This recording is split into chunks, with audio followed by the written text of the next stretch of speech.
How you doing, guys? This is Boxing Knowledge coming at you with my post-fight thoughts on the Kessler versus Perdomo bouts that took place in Denmark yesterday. Um, Not much to say, guys. Mikkel Kessler pretty much proved once again why he's a true super middleweight champion of the world. I say true because I believe he should be the Ring Magazine linear champion. Uh, but nonetheless, he's a world champion. Perdomo should not have been in the ring with him. Um, Kessler just put a solid performance. Uh, he was a little bit open. Um, he got tagged a few times. A lot of Perdomo's punches actually landed, and I actually gave Perdomo the first two rounds of that fight. I want to say the judges did as well. Kessler was actually bleeding from his nose a little bit. His corner was wiping it off, I believe at the end of the second or third round, don't remember.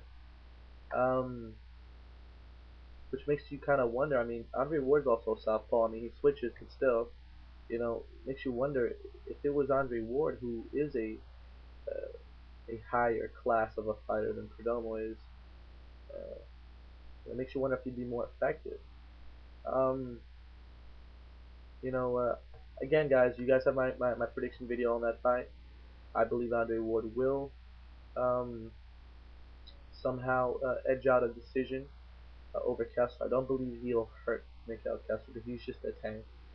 Um, And again, I almost don't want to pick Andre Ward because Mikkel Kessler is a huge favorite in this fight, not only for that fight but for the whole tournament as well as he should be.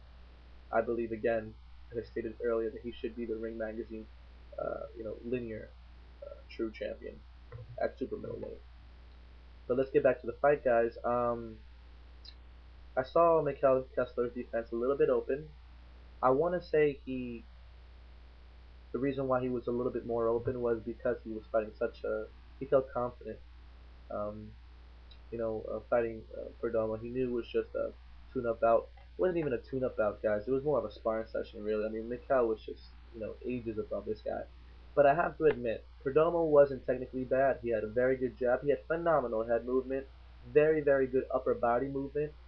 Um, and touching on that, um, the only knockdown of the fight took place in the third round, and it wasn't really a knockdown. I mean, you know, it shows you just how strong Mikkel Kessler is, but it really wasn't a knockdown. Um, During one of you know um, Perdomo's defensive slick movements, um, Mikkel actually happened to clip him a little bit on the left shoulder, just above on top. They showed it from two angles. Clipped him a little bit on the top portion, the back of his shoulder a little bit, and he was a little off balance and he fell. That's what it was. He didn't hit him in the chin, didn't hit him in the chest, wasn't a liver shot. It was just he just clipped him a little bit because Perdomo was just bobbing and weaving and coming out of one of his defensive maneuvers that he I think you know did quite well, defensively speaking. Um, and meanwhile he was just weaving, uh, you know, and just being slick. Mikhail caught him, clipped him a little bit on the shoulder, and he was off balance. That's really what it was. It wasn't a true knockdown. Um, Nonetheless, it shows you how strong and heavy-handed Mikhail Kessler is. Just by clipping him on the shoulder, he went down. So, um, nothing else to say, guys. I believe the stoppage was a little bit premature. Um, Mikhail caught him with a good stiff right hand, and he stunned Perdomo. Um, Perdomo went back into the ropes, and Mikhail just unleashed a barrage of punches. But if you look at the footage, Perdomo was still moving.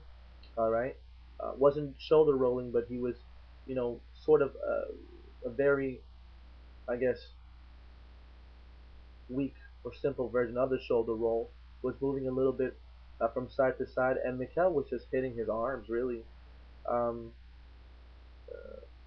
Mikhail really wasn't tagging him in the face. Um, the referee stopped him very, very, very fast. I mean, he did stun Perdomo, and he went back, and he was a little. Actually, Perdomo was quite dazed.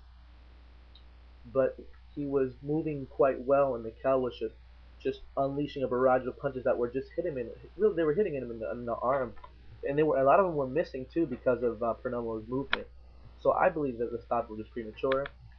I also believe that if I think that Perdomo would have recovered. Nonetheless, I think the outcome would have been the same.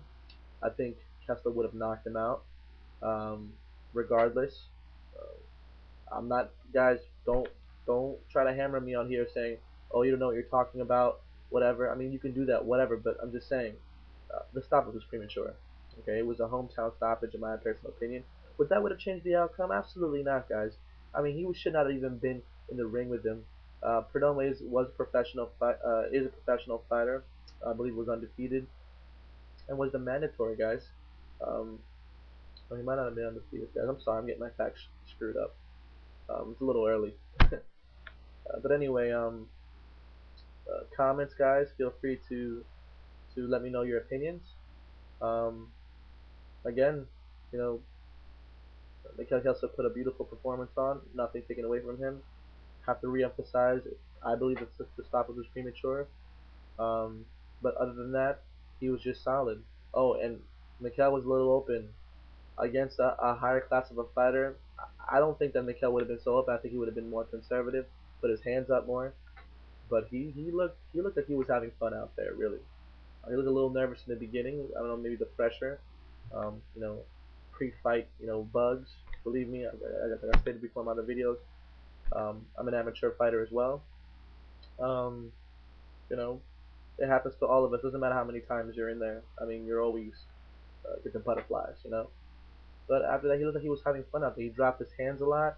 He got tagged, but I think Mikkel pretty much um, understood from the very get-go that Perdomo couldn't hurt him.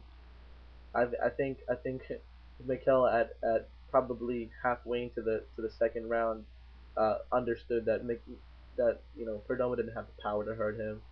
Um, so he maybe opened up his defense a lot. But I'd give Perdomo the first two rounds, guys. Look, I'm going around in circles here. I'm rambling. Leave your comments, guys, and subscribe. Later.